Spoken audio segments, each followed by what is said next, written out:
think we're going to go ahead and we'll get started, and people they can continue to join in.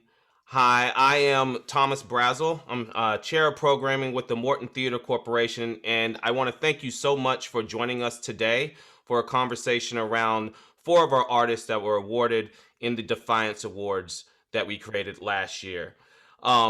We want to say this conversation was in partnership with the Willson Center for Humanities and Arts as part of their 2021 Global Georgia Initiative, which is a series of public event talks around many different subjects. And today we're going to be talking about the Defiance Awards of the Morton Theatre Corporation.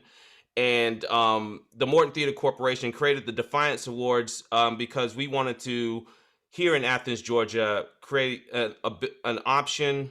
I would say more so a platform for artists to be able to speak in response to the Black Lives Matter movement and honestly the subjects and incidents that were happening in 2020 and even beyond and before and beyond. We felt that there's a great artistic community here in Athens, especially in our African American community, and we felt it was upon us as the Morton Theater, especially with the history of it behind Monroe Bowers Pink Morton, to showcase the talent that we have here and let those voices be heard to speak to these issues that we are dealing with and we continue to deal with. And we are so thankful for those that did participate, that submitted. We saw great submissions. Our panelists of judges were overwhelmed with the great talent that they saw. It was honestly hard to pick 10, and we wanted to give more. And but that speaks to the beauty of what we have here in Athens. And so the four artists we have here today, we have with us Booker T. Mattison, and we have Broderick Flanigan, Kxng Blanco, and Noraa James. And to moderate this discussion, we have the wonderful Dr. Carolyn Medine, who is the head director and professor in the Institute for African American Studies at the University of Georgia. Thank you. All your work is amazing. And so I wanted to ask if you could just talk a little bit about this project. How does it illustrate your ongoing concerns, your abiding interests as an artist? And how did Black Lives Matter or this particular political moment play into what you were trying to convey here? Oh, go ahead. Go ahead. I was going to jump in, but please, someone else, because I made mine before. I made mine back in 2015. Oh, wow. Yeah, I made my film Bird in 2015, and it addresses false imprisonment and sexual violence in prison, which are issues that persist. They're, most of the people in the country who are falsely imprisoned are people of color. So it was something that I wanted to address because of how common it is. Something else that I wanted to address was the sexual violence in prison, which is also something that happens all the time, but it's not something that we discuss. It's a very uncomfortable and difficult topic to discuss. At the same time, that was my impetus for wanting to tell the story. But I will say this, that it took me, let me see, in 2015, I was 45.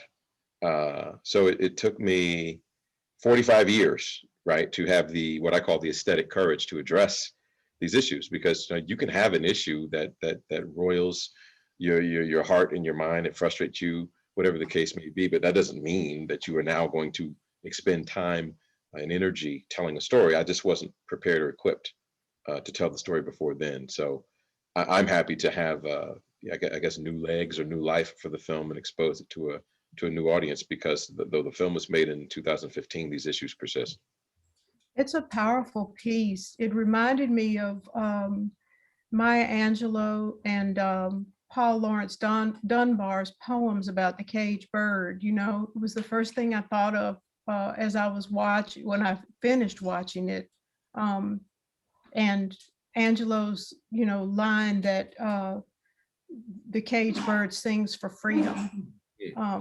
I really, that was the first thing I thought about as I was watching, and it's a deeply moving piece, and really, I think, a very important piece. I would urge everybody who's watching to see it. It's very important. I think that's fascinating, that how inspiration has to find form. And so even though you had the idea, the form had to come and the moment had to come. Yeah. What were others thinking of as you were working on these projects? Well, I made mine like the tail end of 2020. I mean, as we all know, 2020 was like, might have been one of the craziest years that all of us have experienced. Like, it was nothing that let up. Everything was just heavy. So with that being said, you know, it's hard to move out here in the world without having that heavy feeling, you know, on your shoulders in a way. And this wasn't like my first time making a song speaking on social issues. It was like, I was actually that was probably my third or fourth song I had made that year like that. But I feel like this was kind of my, you know, my most in-depth one. Like, it hit hardest, like the hardest, because it was like, you know, my latest one. I was older enough to kind of put things together more and you know, give off a message that I was trying to give off, compared to, like, you know, a couple years ago when I was at Clark Central, you know, trying to prove a point. You know? Yeah, that's fascinating. It's a great piece. I love the way that you show the victim as witness. I think it's really beautiful. And the coming to, there's voice even in the moment of deepest depression. I think that's the beautiful thing about it, in the midst of everything that you're showing us. Thank you. Yeah, in both of those works, I feel like there's a good bit of vulnerability too, that you show that sometimes, I guess, the way society views or perceives Black males is, you know, not having space to be able to, you know, show that in a way. And I like how, you know, what is it, Booker? Yeah, I like how he was saying about the just having the courage, the aesthetic courage to be able to come to a space to be able to tell that part of it, and having those hard dialogues. You know, I shared a similar experience, I guess, in my transition as an artist and a community organizer, and trying to find ways to merge those two worlds or identities. And you know, it happened for me around the time when I believe it was Mike Brown or Philando Castile, when those were like publicized so broadly, and then one after the other kept happening, and it just, you know, stirred up this fire in me that made me want to focus on that particular subject in a way. And so that's when I started trying to make more socially conscious work that spoke to those issues. And so I made my piece for this Defiance Award back in 2019. I actually did an exhibition at a private space at Give Back Realty. And the title of the show was called Let Freedom Ring. And it kind of examined the position of African Americans in the U.S. And within those different systems that kind of shape, you know, how we go about our daily lives in many instances. And so the piece doesn't have a title per se. At the same time, if I were to describe the piece, I guess without looking at it, you know, it has the American flag in the background that's upside down, which kind of shows distress or crisis. You know, there's a crisis in the Black community. You know, unemployment is always double or triple. The education rates, you know, there are disparities there, income inequalities. And so there are these, you know, these constant barriers and barrages, I feel like, that we've been bombarded with, that need to be addressed and examined. And so even within the midst of that, though, in the painting, you see people not really in a celebratory type fashion, but more so trying to find a way to let their hair down, so to speak, you know, and to relax and have a moment of, you know, joy, despite all this other things that are happening around them, around us, or to us. Yeah, I love that in your work, the sense of there's always agency, there's always a space of freedom. I saw it in all of your work. that even in the midst of deep oppression, you mentioned the Philando Castile, that was the one that got me, just seeing that film, you know, with hearing the child in the background, watching the policeman's face, which was what you showed us again, Kxng, in your video, the policeman who, I was fascinated by that. He doesn't seem to know what to do in I your noticed video. that. I noticed, like, I don't know if it's to save their own butt, or if it's like because they really shocked. But I just noticed none of them ever stand on their actions after they commit their actions. You feel me?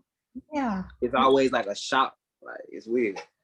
I saw that. I mean, it was great the way you showed it. I was watching it several times and I thought, is he afraid? Is he taking responsibility? Is he trying to figure out how to get out of this? Right. You know, there were so many things that were going through my mind as I was watching your video. And the Castile one, I thought, one thing I thought that all of you did that was so beautiful is, as Black people, we watch these films of Black trauma, of Black people being victimized all the time, right? And it's ongoing trauma. Every time it comes on the news, you see it and you're victimized again. And at the same time, you feel responsible, like I can't walk away from it because I have to take some responsibility in this. And yet your artistic works just seem to both render that and break through it at the same time. I don't know if I'm seeing something you don't mean, but is that something you could speak to, like how the art is a space of freedom, even as it's showing us what's real? You know, I was looking at your painting, Noraa. I love it. Like I was telling Noraa, I'm a religion professor, so sublimity. You know, when I saw the title, I was like, oh man, you know, the blues and the just everything that was in it. And I thought it both called a moment of pain and a moment of transition. Same thing in Booker's film. In all of your work, I saw that. Am I seeing something that you feel as an artist when you're making things? Yeah, go ahead, Noraa. Because we got it, bro. Yeah, no, yeah. Go ahead. So go ahead, Noraa. Thank you. I would totally say that there's a vulnerability that I see in every piece, and I think that's something that is important for us to express, especially in this day and age where we're often told to kind of hide our pain. And our art is our avenue to express the things that we may not be able to express on a day-to-day basis because our surroundings around us has forced us to kind of keep this armor up, you know? And yeah, with my art, like I look at it as a way to focus on the different ways we show up and expressing that we are beautiful and amazing in all our forms. And because of our vulnerability, we're able to connect with each other, and all our differences, we're able to really create this mosaic that kind of counters the monolith that we're taught to, I guess, be a part of. Right. You know, and yeah, I think I would say ever since 2015, my senior show, I did a series called Black Lives Martyred, and it was taking all the figures that were killed because of police shootings, you know, and creating them in a way that kind of deifies them. And ever since that's been my MO. Like I want to create images that are almost of a religious stature, but without the religion, but more so on the ancestral side that deifies us, the common Black person, because at the end of the day, that's who we were and that's who we still are. But there's a disconnect because of the society we came up in. And I want to kind of bridge us to that remembrance so that we can continue on in that same kind of mode, you know, and really just defy any kind of thing that gets presented to us. Yeah, Booker, you really reacted to that question. Is there something you wanted to say there? Yeah, it was specific to watching the videos, because I've actually stopped watching the videos. You know, I'm a person who is hyper informed. I'm an infocrat. I'm always keeping abreast of what's happening. But as far as watching videos of Black people being killed and brutalized, I don't do it anymore because I'm not going to subject myself to that trauma. And again, for those who do, I have zero issues Yeah. with it. But Yeah. for personally, and even my two, I have four kids. One, they're 17, 16, 15, and 13. And my oldest two, you know, I told them, we're not watching any more of those videos, because again, they go off and watch the videos and they're traumatized, and then you see the effects of it in the house. And so I'm like, listen, for those who want to watch, that's cool, but for me and for my household, that's not something that we're going to do, because as wonderful as it is that technology allows us to now document and broadcast these things, it's also created an experience that's unique in human history, where we can sit and just have a steady stream of watching people being murdered and killed and brutalized. And that has never happened before. Yeah, In human. I agree. And interestingly, and I'll make this last point, and I'll love to hear what the other panelists have to say.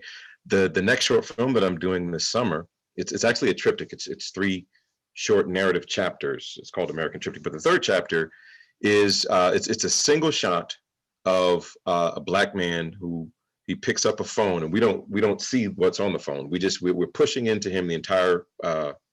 It's a single shot. We're pushing into him the entire time, and we come to rest on him watching the video, and we hear the sounds of a video, and we see his reaction to it. So artistically, with this next short, I wanted to document that reality of, you know, you almost feel like you have to watch these videos as a part of you being African American, or part of you being a part of the resistance. And again, for those who do that, that's fine. But I wanted to address the you know, those who, you know what it's like, me personally, I don't want to ingest that constantly into my spirit. I read the articles, you know, I follow the trial, the case, I do all of that. But as far as watching the videos, no, I've retired from that. It's too much for me. Yeah, I can understand that. I can really understand that. Yeah, I wanted to speak to that and add to that. I think that's a great idea and a way to kind of approach that as well. And just to add to what you were speaking to, I think, you know, if you look at Bloody Sunday, right, what happened during the Civil Rights Movement, what happened down there on that bridge in that area, like it was broadcast on television, you know, and I think the fact that it was broadcast exposed it in a way to show the injustice, to show the terrorism, to show the brutality of it, the violence, in a way that led to you know, substantial change in policy and in certain things. Now we do still have a long way to go, and so I mean I try not to watch it as much either, because it is very traumatic, and it causes this visceral reaction, right, of like just this feeling that wells up inside you, or at least for me it does, and of all kind of emotions, and from anger, passion to frustration, hopelessness, helplessness. You know, you feel like you want to go and do something, and I try to channel that energy into something constructive or positive. You know, and but yeah, I think that's going to be some powerful work, man, like looking at that and examining that in a way. And you know, I feel like you know, my work intentionally speaks to a lot of that. And I'm trying to also look at my work on a deeper level and take it to a deeper level and examine not only the Black body and the Black experience, but also thinking about some of the documentaries that have been put out, like, you know, 13th and I'm Not Your Negro, and asking the question, why does the Negro need to exist, you know, in this system? And from the onset of this country, Black people, you know, were exploited in so many different ways and terrorized in so many different ways and locked out of resources in so many different ways. And thinking about the work in my mind, maybe I'm having a dialogue as an extension of the Harlem Renaissance, you know, with Jacob Lawrence, Romare Bearden, Benny Andrews, and many, many, many, many others. Faith Ringo, you know, Emma Amos, you know, all those different prolific painters and artists, continuing that narrative and that dialogue in a way. So that ancestral voice is, I mean, you can feel it in all of your work. One thing that really struck me watching everything and then contemplating the paintings was the movement, you know, the sense of the movement of the Black body. And I think sometimes the violence renders Black life inert, if you know what I mean, a sense of creating Black life as just object and not subject. And one thing that I think was really powerful in everything that you all did was giving voice, showing spaces of freedom, even within spaces of limitation. To go back to what Noraa said, you know, that I'll just share this. I wrote an article about, in which I was talking about George Floyd. And when he said, mama, I said, I think every mama came. I think every Black mama who had passed, I think his mama, I think every mama showed up. And that's that, you know, capacity to call, which I think is so powerful in the African-American experience. And I saw it in all of your work. I don't know, is that part of what you're after as artists?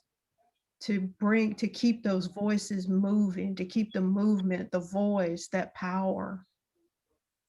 I think that's an excellent question. And, you know, one of the things that I think makes these narrative stories that deal with these types of issues powerful is, in order for you to be a part of this willing suspension of disbelief, where you make this emotional investment in a character and go on this journey, be it a film or a book, whatever the case may be, you have to accept that there is, in fact, persistent danger for Black people living in this country. Because if you don't, then there's a huge part of the dramatic tension that's gone, because Right. there's fear that something is going to happen or something could happen. So first, there has to be this acceptance that this exists, when in fact there are many voices that say that either we're exaggerating, Right. or it doesn't exist at all. And for those people who authentically and genuinely feel that way, and I believe that some people are paying lip service to that, but other people I do think genuinely and authentically feel that way. You know, so if they participate, for example, in one of these narrative films that's dealing with this issue, or a visual representation of a traumatic experience, then much of its power is lost, because that dramatic tension isn't there. That inciting incident of us landing in the country and the reaction to that is no longer a part of the story. So is it in fact a story? We know that it is, but a part of the experience is lost as a result. Right. Yeah. Noraa, could you speak about the movement in your artistic piece? I think it almost jumps off the canvas. I feel the same way with your work, Broderick, that it's like I could step into it. You know, I think it's why I'm so engaged by it. Does that movement then engender something, or are you, for the audience, you know, what do you want the audience to? I'm always interested in what artists desire their audiences to see, or do you care? You know, on one level, is it once an artist finds form? I know I'm not an artist. Why am I talking about this? So what do you want the artist to You're a life artist. You're an expert. I'm trying. What do you want us to do when we encounter your stuff? Like Kxng, it's so much. I was looking at all the blood and I thought, man, I could run from this video in some ways, but at the same time, I'm compelled to witness, even as you are witnessing. I don't know. How do you all think about that as artists? From my point of view, it was like, I understand these people who try to like dodge stuff like that on camera when it's super graphic and it's super bloody, but it's the reality of things. So as an artist with that song specifically, I kind of wanted to like grab the user's head and just like, peel their eyes up, like, look at it, like this was going on. Like, you don't understand, this is actually what's going on right now. And I know you don't like to look at it, you want to turn your head, but what about the people who was out there witnessing, like, witnessing these victims of police brutality? Like, they had their cameras up and they had their eyes on it and they never turned away. So I kind of want to put people in those folks' shoes so they can see what's going on and kind of understand like being Black ain't sweet in America. No, that's a good point. That's a really good point. Well said. Well said. And I would say for me, like, I don't entirely try to, I guess, control what the viewer sees in my pieces. My original, I guess, process is to, I guess, dive into a world and create that world. And it's up to the viewer if they want to dive into that world with me as well, and to kind of bring it back to their world. And I just look into that kind of world creation as something that is, I would term Afrofuturistic, because that's kind of the aesthetic that I kind of go after, in the sense that, like, Black people deserve to be a part of the future. We innovate. We are of the future and the present, and we deserve to be represented in that sense, which is often overlooked. So the world I'm trying to create is something that shows that we will persevere and continue on into a future that's brighter, that's better, and that's bigger, because we are the contributors of that future. Yeah. One of my and the viewer can take out from it what he wants. So. One of my mentors who just passed away used to say, we can't go out of our skins, but we can go out of our minds. And I really live by that in many ways, that because when I'm teaching, I always say, Black people, by the time everybody else picks it up, we've done something else.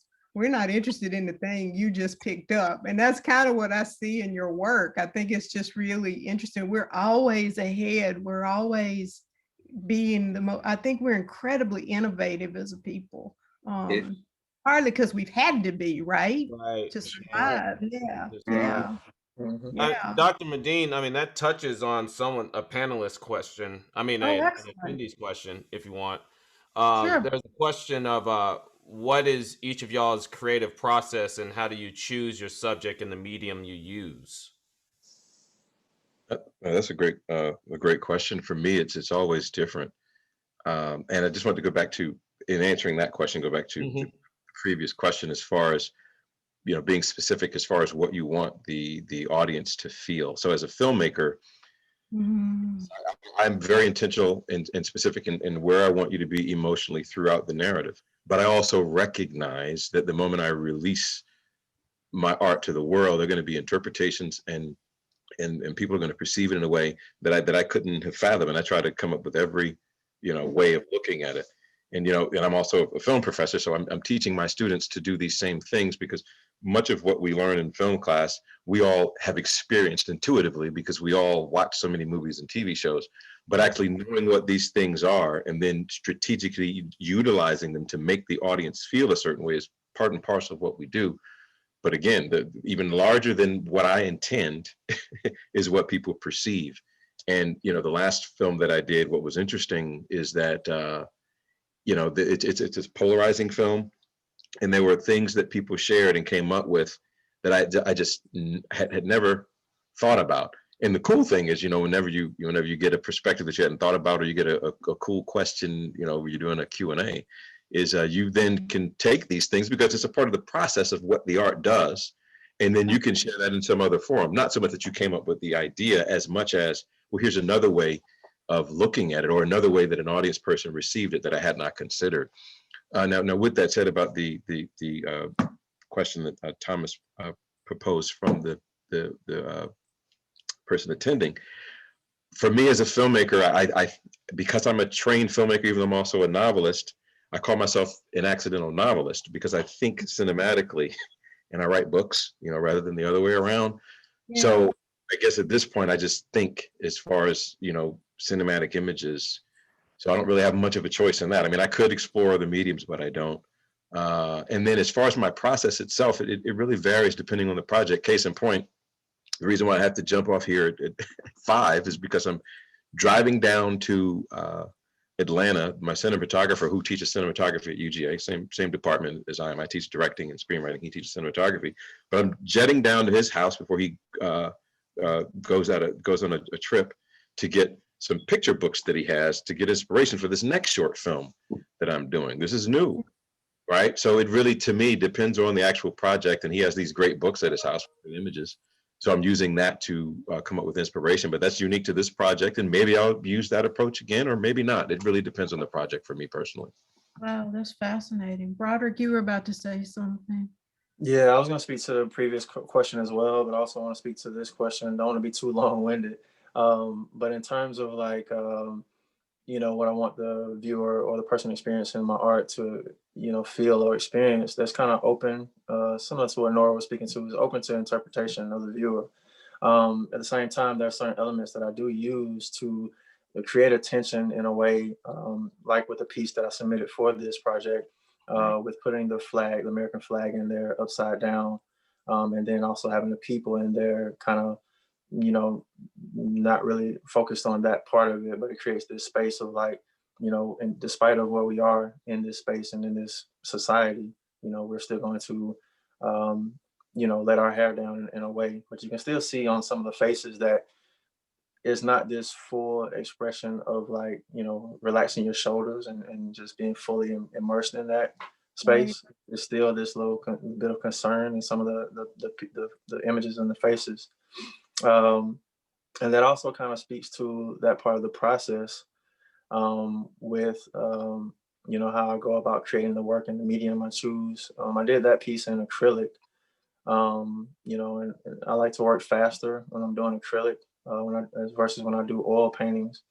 Um, and so, yeah, part of that process is just kind of me observing and having ongoing dialogues with the work I do in the community, some of the feelings and emotions that I experience personally, trying to find that space of being in tension with organizing and with addressing these issues, social issues that are very dire and they require a sense of urgency, and then also trying to find a space to relax within those moments, you know, going out to dance or to hang out with friends or to be in a space. Also, I did several interviews with people that experienced hot corner. To kind of bring it back around to the Morton Theater. You know, during those interviews, people spoke to the atmosphere on hot corner and what hot corner was like, and how African Americans would go to hot corner on the weekends to relax, to take their load off from a long week of work.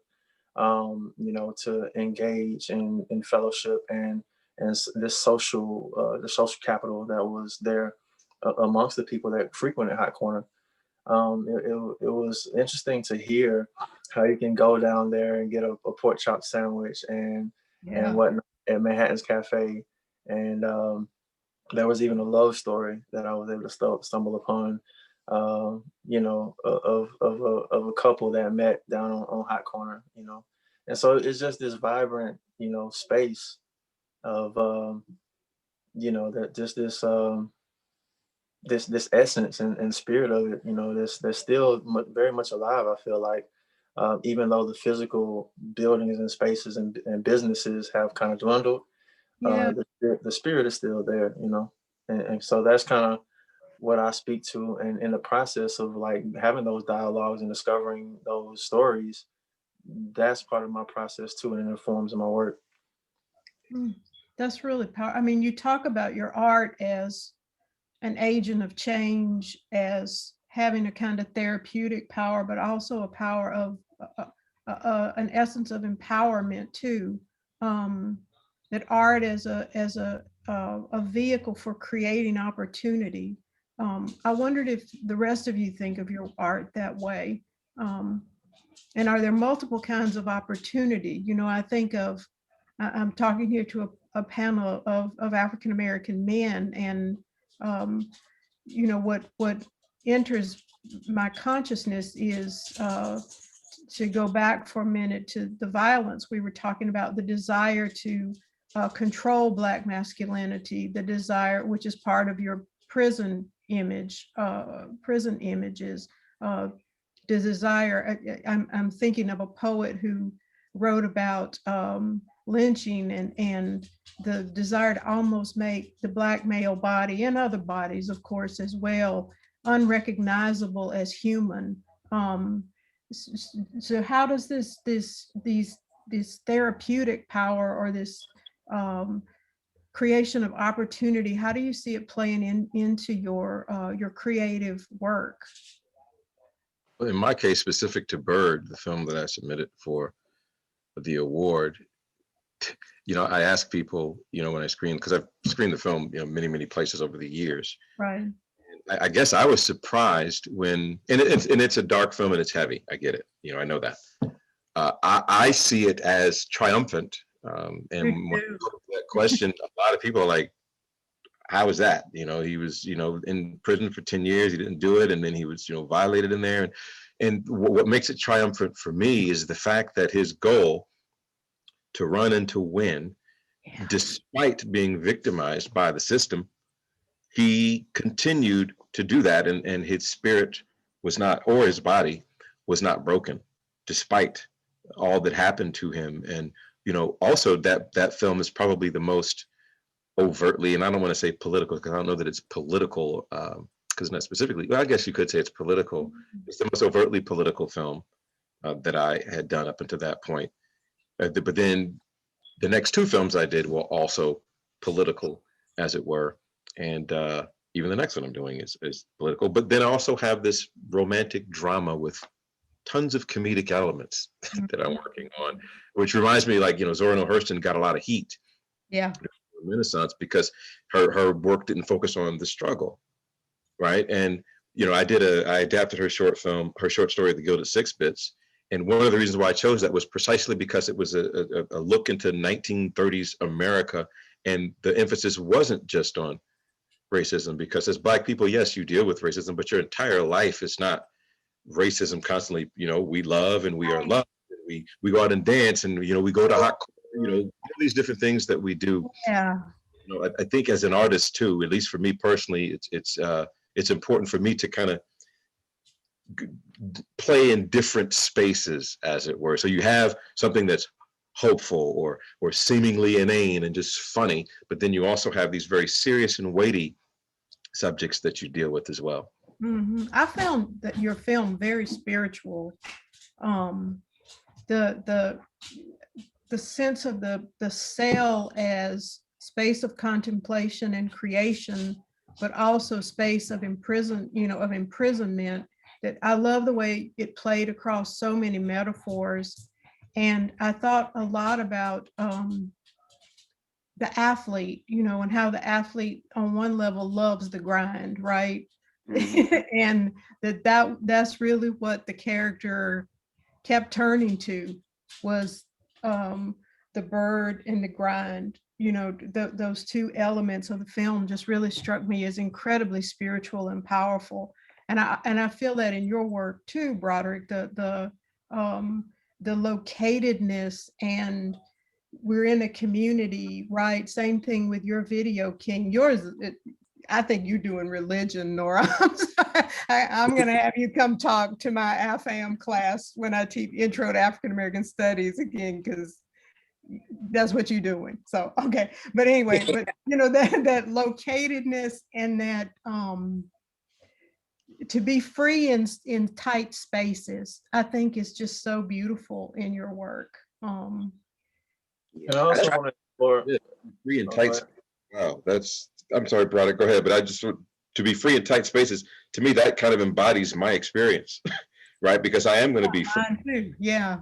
And find myself in tight spaces, either literally or figuratively. So I'm sorry, Broderick, go ahead. I just thought that was poignant what you said. Yeah, definitely.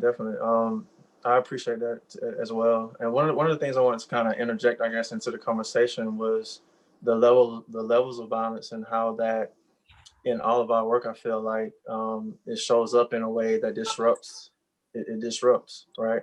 And so I was at a roundtable in Ohio with the Kxng Foundation, and one of the members in that roundtable said a statement that was so profound to me, and it was a very simple phrase, but it kind of spoke to like our justice and safety or freedom is tied to. I might be paraphrasing or misquoting, but I think it was something along the lines of our freedom is tied to their safety. Meaning the safety or the freedom of Black people is tied to the safety of white people. Yes. And so you see, examples of that playing out throughout history with the violence. And one of the pieces I did in the show, Let Freedom Ring, kind of spoke to that from a policy standpoint. The piece was titled Buzzer Beater. And so it has these men kind of raising this goalpost in the same fashion, similar fashion to the Marines in Iwo Jima. And no disrespect to the Korean community or anything like that were affected by those things, or in Japan. But just making sure that we recognize the violence that exists within that culture, and then also the spaces in which and the ways in which they try to keep that control and disruption on Black life. Because after emancipation, there were so many laws and policies passed to keep us in a certain, position in society. And I wanted to speak to that, just the ways in which that white violence and terrorism is ever present in our lives in certain ways and in certain spaces. But despite that, we do still survive, but we want to do more than just survive, right? We want to thrive. We want to be able to show up as our full selves and still be be present and be showing the fullness of who we are. Mm-hmm. Absolutely. And from Nora's work, the ways the spirit shows up in the gestures of African American people, the art of African American people. What I love in your work is just how the Black body, you could the erasure didn't happen because it's the from our African ancestors forward, it's carried forward in the Black body, and the ways that you all portray the movement of the Black body just really touched me. The way a hand gesture might happen, or something so compact that just opens up a full spectrum of history. I just think it's brilliant, the ways that you're able to portray that in your art. And so to go to what Broderick was saying, all efforts to hold people down don't work because something escapes, something comes forward again. Just when the master narrative thinks it slapped it down, there's a Zora Neale Hurston, right, Booker, who does something so absolutely odd, or there's a rap artist, King, who says a word and everybody goes, oh my God, that word, it just transformed my whole identity, or somebody moves a hand in a painting and suddenly we're all seeing something new on the horizon. I just think it's so brilliant. Yeah. Something else you said, you're infinitely quotable, Dr. Medine, if I can say that. But when you talk about something escaping, right? So you have oppression, you have slavery, you have imprisonment, pick a word, but then something escapes. And as soon as you said that, I thought about art. That's exactly what art is. It could be a poem, it could be a painting, it can be the idea that becomes the film. So despite, the thing that causes the issue or the challenge or the abuse, something always escapes, and that's reflected in all of our work, and not just our work, but art in and of itself.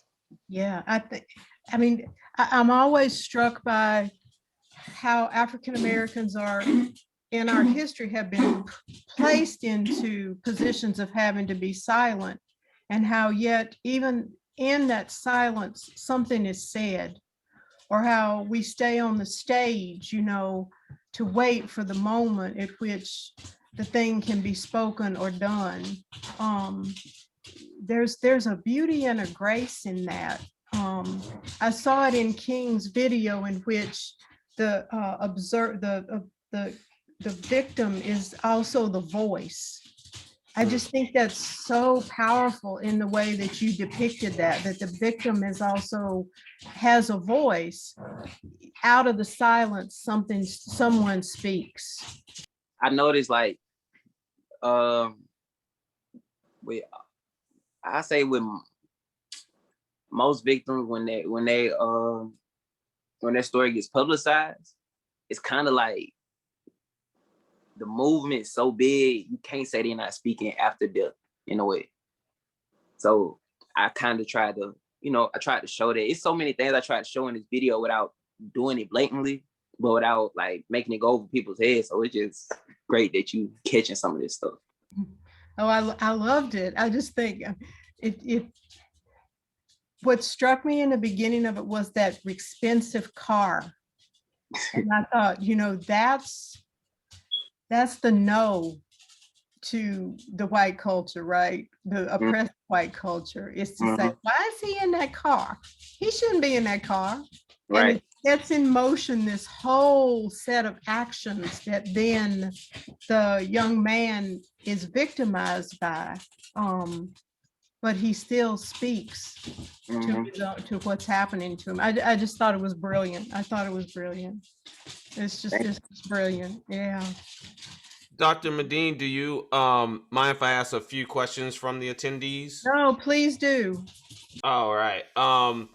This question, they ask, does your work counter the current political manipulation of the Black Lives Matter movement? Repeat it one more time. Absolutely. Does your work counter the current political manipulation of the Black Lives Matter movement? That's a good question. And I would say for me, I don't give too much energy to that because Black Lives Matter, I stick to the original purpose of it, which is to show that we matter just as much as anyone else. And that's all that matters. Like I don't even speak on the other side of it because I'm trying to focus on the idea that regardless of who we are, whatever way we come up unapologetically and uniquely, we still matter. And that's that. I don't even understand how that message got lost. Like to start with, like it's the words is the message. You feel me? And so it's just crazy to see how the slogan in the movement just got flipped and turned to something else. Like I don't know, it's crazy. But we just trying to stick to the, like bro said, we're trying to stick to the main phrase, Black Lives Matter, let these folks know that we're not trying to put ourselves on a higher pedestal than anybody. We just trying to be on the same playing field. That's it, equal opportunity. We've been fighting for that forever. It's sad that we still fight for it, but hey. I also think too that the message itself is what resonates with people. I mean, I don't know how many of you all have gone to the Black Lives Matter website and read all the information. Most Black people that I know, it's not unlike Black Power, and that was controversial when that phrase came out. So it's like beyond the specifics of someone's platform, the phrasing itself, for those who accept it as true, is the message. And Kxng, when you're saying, hey, how could that message get twisted? Not unlike how Colin Kaepernick's message got twisted and it became about the flag and about the military.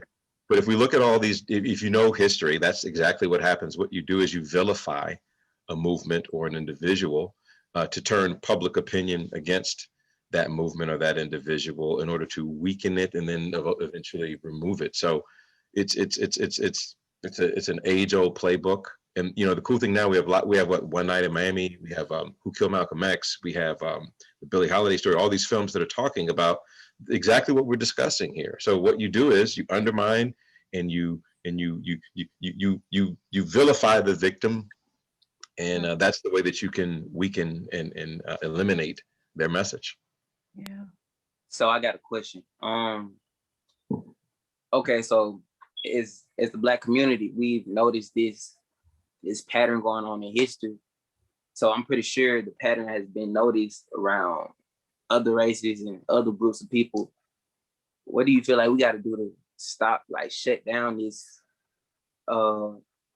this negative junk about positive messages getting flipped into something else that they're not really intended for? We have to work to get the microphone, and we all have a microphone with our art. As well, getting the microphone is also voting and becoming a part of the political process. I'm a relatively new Georgia resident. I've been here going on 4 years now. But just seeing, what happened in, this last election cycle was was amazing, where you see, you know, the suppression of the vote and the or at least the attempted disenfranchisement. Well, actually, there was, even in the governor's race, there was all these governor's rolls were purged and the like. But the counteraction to that was for people actively putting boots on the ground to get people to get out and vote. So for me, you know, my art is my microphone, and, you know, to the extent that I'm able to speak through it and to it, you know, that's why this is great what we're doing here, because I'm able to, one, meet all of you, and then share the work with new people to counteract that narrative, as it were. Yeah, I would say as well, it's like to build the community, our community, and to control. And Montu and our one of our attendees even said, control our own narrative in response to your question there, King. I just feel like it's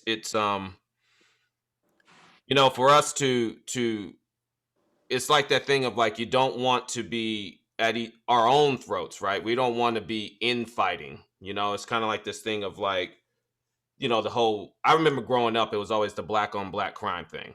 Growing up in Texas, it was like, that was like the thing that, and that's how I felt like they would try to divide us. Like, I remember going to school and I could, and like right away they would see like an artistic student, very loves to read, very, very bright energy, love it. They do whatever they could to keep me away from, basically, honestly, my people. I was put in all these different classes that, you know, they're controlling what your class schedule is. I realized I'd be like, man, I'm the only black person in here. And after a while, like in the 5th or 6th grade, I caught on, and I was just like, man, this sucks. And like, go to lunch, I want to be with my friends. So after school, it's like, hey man, how's it going? They're like, oh man, you know, and they would just be like, oh, look who it is. And then I feel like I was left out. And then and so it's just that, like, I feel like it's these slight little things. They try to make it seem like this is a great thing that's happening for you. Look what we're doing for you. They'll give some of us these breadcrumbs, right?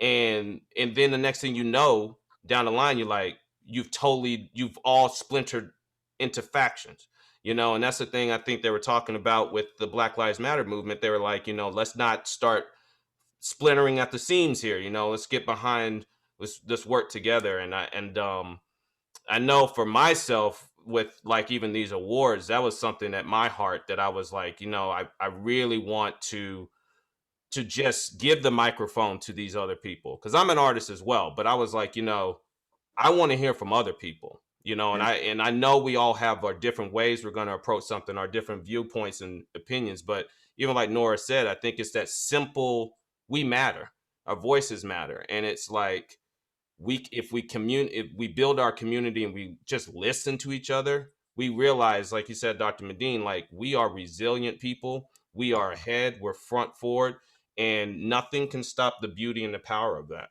And if we're together. And so that's just how I feel about it.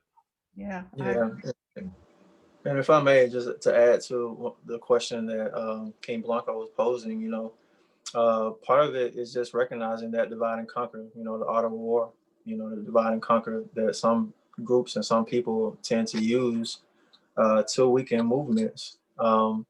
And then also, it's going to take a level of political education.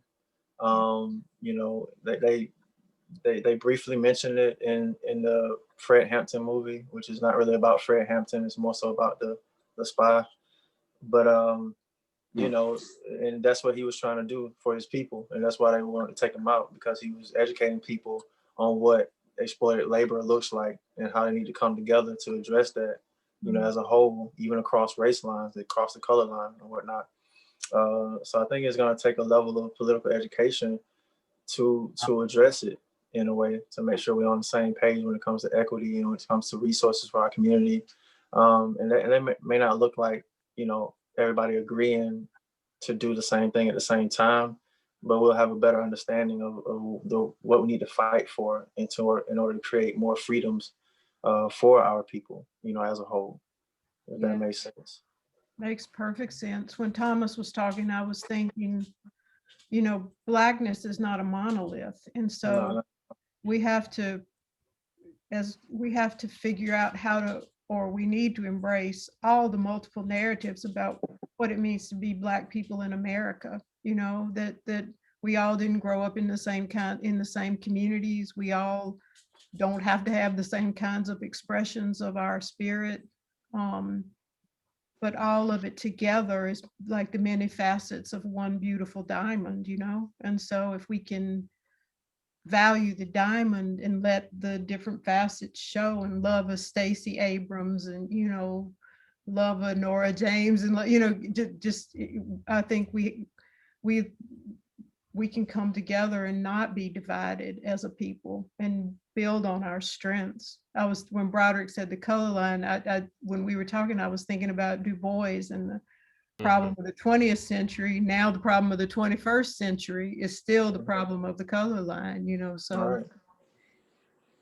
Right. And focusing on the work, like trying to like mitigate those distractions, you know, and like keep those distractions at bay. And that's one of the things in which I do within my working process, is to focus on the work and the goals, you know, or the issue I'm trying to address, instead of focusing on who doesn't like who, or who said what about who, or who trying to take credit for whatever. Like, by all means, take credit for the work as long as it gets done. That's kind of from an organizing standpoint, you know. Not necessarily from the artistic. I mean, I want credit for my own work artistically, of course. Yeah. But you know, like, but when I'm doing the work of addressing the social issue, it's rooted in the work. You know, Black Lives Matter. Let's make sure it matters in housing and education and unemployment and better employment opportunities, and in all those facets of social markers. Yeah, precisely. How about, Broderick Booker, I'm sorry. To that point, Broderick, one thing that I do is something that I always have to, you know, my self-talk, and I'm sure you all are artists, so you have to deal with this self-talk, right? Is I'm always saying to myself, as long as you're writing, you're in the game. If you're not writing, for me as a filmmaker, if you're not writing, then you don't even have anything to say. You don't have a voice. You don't have a way to impact, you know, so that's what keeps me disciplined, but also keeps me encouraged and keeps my mental health right. Because on the other side of hope is what? Despair. So as long as I'm writing and creating something, then okay, well, there's a new audience, there's a new project, there's something new, right? But then if you're not doing anything, and me as an artist, it's like, shucks, you're stuck. And then you start to focus on all these ancillary issues. Yeah, so precisely. for me, it's a function of mental health, discipline, and productivity to ensure that I continue to write. And, you know, if I was a painter, I guess I'd have to continue to paint or draw or, you know, make music, you know, whatever the case may be. Yeah. You know, on that, folks, I'm sorry, I have to dash. Thank you so much. Thank you so much, Booker. Yeah. Yeah, good to meet you, man. Yeah, we'll connect. We'll definitely connect. For having me, and I will hopefully connect with you all soon. All right, man. Thank you. All right.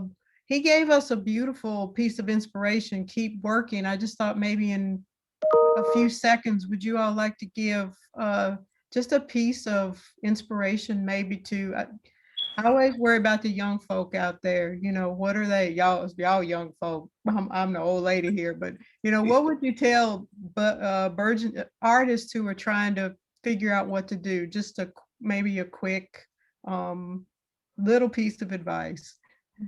I can give some advice that I've recently started thinking myself, and it's believe in yourself. Like, it wasn't until recently where I started to really lean into my artistry. I've always been a designer, artist, and everything like that, but like, no, I'm an artist. And just because I don't show the world my art does not make me any less of an artist. You don't have to share your stuff all the time. And, you know, just stay committed to your own truths and really hone in on that, build your skills, and just, yeah, that's the way you express yourself. So express yourself and allow yourself to be vulnerable in that expression. That's beautiful. Thank you. I would say to artists, like, if you ain't gonna give your all, don't give none of it, because it's people out here, like people in this room right here that'll die for what they believe in and for what they create. So if you ain't ready to go 120% and leave it all in the booth, on the stage, or, you know, on a video shoot, video set, like, it ain't really no point of you being here. So that would be my advice would be like, just if you're gonna dedicate, make sure you dedicate your whole life to it. Thank you. Broderick? Yeah, just to add to those inspirational words, focus on your craft, be dedicated to your craft, learn your craft, and practice your craft and make it work for you. Especially if that's something you're passionate about. Don't be shy or lackluster about seeking advice and guidance from people that have been where you are trying to go. And then one of the pieces of information that I got from a more seasoned artist was that not everybody's going to resonate with your work. Not everybody's going to be feeling your work, for lack of a better term. And so that doesn't mean, that shouldn't discourage you. That shouldn't keep you from, creating just because somebody criticizes your work. For me, those type of things give me more fuel to want to put more work out there and make my work deeper in a lot of ways. So I welcome that critique. It helps me grow as an artist. And then lastly, the institutional piece is kind of something I wanted to speak to early on, but kind of missed in the robust conversation because the dialogue was was so lively. I appreciate it. All the comments that people were making, that we all were making, but making sure that the institutions are creating space for artists and younger artists coming behind us, in order to make sure that there's room for those narratives, the African American narrative, and not just seeing them as Black artists, but as recognizing them as full artists, because you don't have to put us in a box either. But hiring curators of color that understand our work, creating policy initiatives that really create space beyond just the one show or one-off event or a music production, to really create that space where we can thrive and grow and exist beyond, just where we are today. Yeah. Thank you all so much. This was inspiring and beautiful and a real education. Thank you so much. I really appreciate being able to sit with you all. I learned a lot. Thanks for Learned a lot too. Yeah, thank you all so much. This is wonderful. All attendees, you can see their work online at the mortontheater.com webpage. You can also find Noraa and Broderick's work at the Linden House now. Noraa actually has other pieces up as well. Definitely check them out. And we thank you so much for your support, and please spread the word. We're going to continue to do that as well as the Morton Theatre Corporation all year long. These pieces will be around, and we just want to celebrate these artists, and hopefully we continue to celebrate more artists in the future. So thank you so much. Thank you for being here. Thank you. Right,